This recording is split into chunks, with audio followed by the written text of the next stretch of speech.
ইতিমধ্যে নির্দেশনা দেওয়া শুরু করেছে এবং আমরা বিভিন্ন জেলাতে আমরা টেলিফোন করছি যাতে কোনো কারণেই আমরা এই মার্কেটগুলোতে ঈদ উপলক্ষে আলোকসজ্জাগুলো না করি।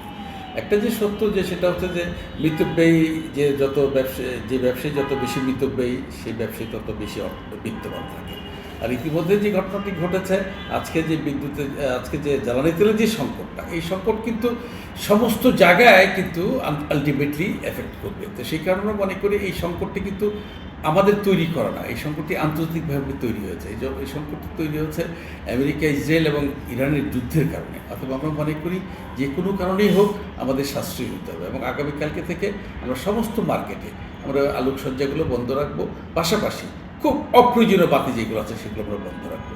আমরা একটা কথা বারবার বলি যে আমরা যদি বিদ্যুৎ ব্যয় হতে না পারি তাহলে কিন্তু আমাদের কষ্ট বাড়বে এবং আগামীকালকে বা পরশু থেকে আমরা ধারণা করছি যে বিভিন্ন সংস্থাগুলো বেরোলে বিভিন্ন জায়গায় জরিমানা করবে। আমরা যাতে এই জরিমানা আমাদের যাতে জরিমানা দিতে না হয় এবং আমরা যাতে জরিমানার মধ্যে না পড়ি তার জন্য আমরা সবাইকে অনুরোধ করব যাতে করে কালকে থেকে আলোকসজ্জা বন্ধ করা প্লাস অপ্রয়োজনীয় বাতিগুলো বন্ধ রাখা। এতে করে আমাদের ব্যবসার কোনো ক্ষতি হবে না, বরং আমরা মিতব্যয়ী হবে এবং মিতব্যয়ী ব্যবসায়ীদের বারবার বলি আমরা যে ব্যবসায়ী যত বেশি মিতব্যয়ী সেই ব্যবসায়ী তত বেশি করতে পারে।